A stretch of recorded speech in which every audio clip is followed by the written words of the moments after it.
इश्क है तो इश्क का मतलब समझ में आएगा। इश्क है तो इश्क का मतलब समझ में आएगा। उनका रुतबा जालिमों की कब समझ में आएगा। उनका रुतबा जालिमों की कब समझ में आएगा। और मेरी मानो तो मुस्तफ़ा से इश्क करना सीख लो। मेरी मानो तो मुस्तफ़ा से इश्क करना सीख लो। इसमें कितना फायदा है कब समझ में आएगा। इसमें कितना फायदा है कि कब समझ में आएगा। मेरे आका मुझे मदीने में बुलाकर अता कर दे। मेरे आका मुझे मदीने में बुलाकर अता कर दे। मेरे हक में मेरे ताजु शरिया दुआ कर दे। और क्या खूब लिखा है ताजु शरिया ने नात में, नबी मुख्तार कुल है जिसको जो चाहे अता कर दे। नबी मुख्तार कुल है जिसको जो चाहे अता कर दे। नबी मुख्तार कुल है जिसको जो चाहे अता कर दे। और हमें इस कदर से जिसने दिया है, हमें इस कदर से जिसने दिया है, खुदा का वो मकबूल बंदा रजा है। उस पे मेरे मुस्तफा की अता है। जो अहमद रजा आला हजरत बना है वो तकबे में पतबे में सबसे जुदा है। रजा मेरे आका का एक मौजिजा है। किसी ने बयां की हो तौसीफ जैसे, रजा ने बयां की है तारीफ जैसे। बहुत से उलूमों का मालिक रजा है, वो यूं ही नहीं आला हजरत बना है। अरे मुन करो उसका मेयार देखो। फकत इल्म क्या फकत किरदार देखो। वो खुशबू से सैयद को पहचान देता था। वो अब्बत भी जानता था। दिलों में मोहम्मद की उल्फत बसाएगा। सीने सहारा दिया हम सुन्नियों को। रज़ा अहले सुन्नत की बुनियाद है। जो उससे चले समझो बर्बाद है। अबूदाना रहने का सुन्नी, रज़ा के लिए जान देने का सुन्नी। और हम सब रज़ा के, रज़ा है हमारा लगेगा जो ही आला हजरत का नारा। क्यों मेरा ख्याल तलाश करता है बरेली शहर का नक्शा तलाश करता है। और ये सारे मुफ्ती ढूंढते हैं हवाले को, मगर हवाला मेरे रज़ा को तलाश करता है। हवाला मेरे रज़ा को। तकबीर मोहम्मद अली नारे तकबीर नारे रिसालत मसलक आला हजरत हर साबी है नबी नारे तकबीर। हवाला मेरे रज़ा को तलाश करता है। हवाला मेरे रज़ा को तलाश करता है। आलत शाह फरमाते हैं तुझसे और जन्नत से क्या मतलब, ए वहाँ भी दूर हो। हम रसूलुल्लाह के जन्नत रसूलुल्लाह की, हम रसूलुल्लाह के जन्नत रसूलुल्लाह की। ये बहुत मौलाई करते हैं कि हमसे बड़ा कोई मौलाई है। अल्हम्दुलिल्लाह हम मौलाई कायनात की औलाद है।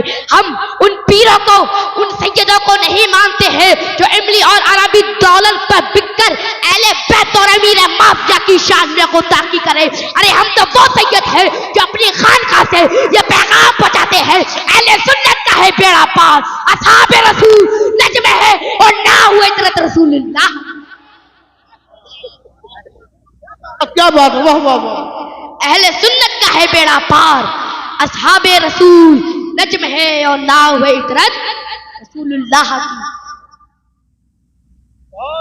और अभी तो सैयद हसनैन बकाई मैदान में उतरे हैं तो इन नीम राफियों को पना की जगह नहीं मिल रही। जिसकी शहजादा है ताजु शरिया हुजूर कायद मिल्लत मैदान में आएंगे तो इन नीम राफियों को अपनी औकात का पता चल जाएगा।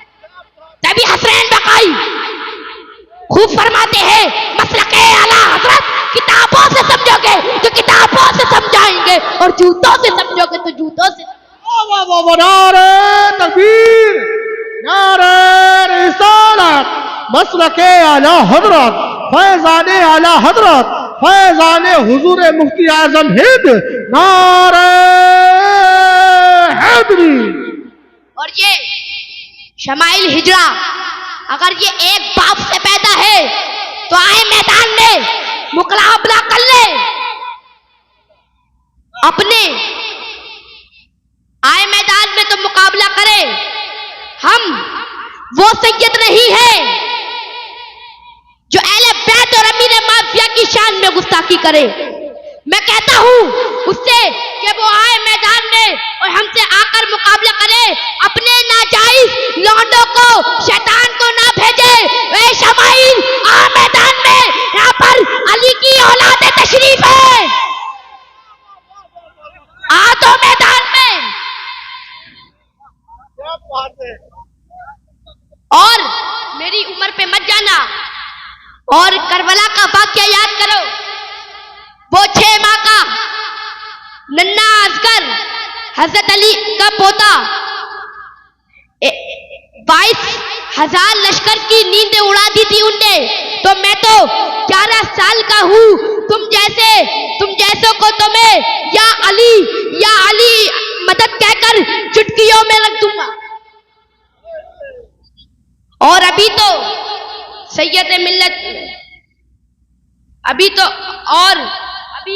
सैयद मिल्लत पीलीभीत शरीफ गए थे और शमाइल हिजड़े के घर के अंदर चैलेंज देके गए थे। क्या तू कहां मर गया था? जब हजरत वहां पर गए थे तू कहां मर गया था? और मेरे तू ताजु शरिया के गुस्ताखों, कायदे मिल्लत के गुस्ताखों, हम तुम्हारे लिए तो बरेलवी सैयदी काफी है। तुम ताजु शरिया की तरफ, कायदे मिल्लत की तरफ, सैयदे मिल्लत की तरफ नजरें तो मिलाकर देखो, हम तुम्हारी आंखें निकाल लेंगे, क्योंकि हम ऐसे वैसे नहीं है। हम बरेलवी सैयद है, हम बरेलवी सैयद है। और मैं कहता हूं उन खुतबा को, उन पीरों को अपने इजलास में बुलाएं जो नबी के भी वफादार हो और नबी के सहाबा की भी वफादार हो। सिर्फ मौलाए का नारा न लगाते हो, बल्कि सिद्दीक की सदाकत का भी नारा लगाते हो, फारूक की अदालत के भी नारा लगाते हो, उस्मान की सदाकत का भी नारा लगाते हो। फिर सिर्फ मौलाए करने से काम नहीं चलेगा। सिद्दीक की सदाकत का भी तो नारा लगाओ, फारूक की अदालत का भी तो नारा लगाओ, उस्मान की सदाकत का भी तो नारा लगाओ, फिर मौलाई का नारा लगाओ। सिर्फ मौलाई से काम नहीं चलेगा। और मुझे बच्चा समझ के हल्के में मत लेना, शाखों से टूट जाए वो पत्ते नहीं है हम। आंधी और तूफान से कह दो जरा औकात में रहे, दायरे में सिमट के आया है, हर रिवायत से हट के आया है। दुश्मने आका को ये खबर कर दो, शेर वापस पलट के शेर वापस पलट के आया है, शेर वापस पलट के आया। कुछ लोग कहते हैं तुम आला से कितना क्यों मानते हो, तो सुनो कान खोलकर, इस दुनिया में बहुत से कलमकार आए। किसी ने बुलबुल को ऊपर लिखा, किसी ने मैना के ऊपर लिखा, किसी ने मजनू के ऊपर लिखा, लेकिन कसम खुदा की जब इमाम अहमद रजा खान फाज़े बरेलवी रहमत व रिज़वान का कलम उठा तो किसी दुनियादार के ऊपर नहीं, बल्कि मदीने के ताजदार प्यारे आका हुजूर मोहम्मद मुस्तफा सल्लल्लाहु ताला अलैहि वसल्लम के ऊपर उठा। जब आला हज़रत कलम उठाते हैं तो इरशाद फरमाते हैं, या रसूल अल्लाह तुम्हें जाना, तुम्हें माना, न रखा गैर से काम, लिल्लाहिल हम्द में दुनिया से मुसलमान गया, लिल्लाहिल हम्द में दुनिया से मुसलमान गया। जब इमाम अहमद रजा खान फाज़े बरेलवी रहमत व रिज़वान कलम उठाते हैं तो यूं अर्ज फरमाते हैं, ज़मीनो ज़मा तुम्हारे नीचे, मकीनो मका तुम्हारे नीचे, चुनीनो चुना तुम्हारे नीचे, बने दो जहां तुम्हारे नीचे, हमारे जहां तुम्हारे नीचे। जब इमाम अहमद रजा खान फाज़े बरेलवी रहमत व रिज़वान के कलम उठा तो यूं अर्ज फरमा दिया, इस तरफ उठ गई तब मैं तब आ गया, उस चेहरे निज़ाकत पे लगो सलाम।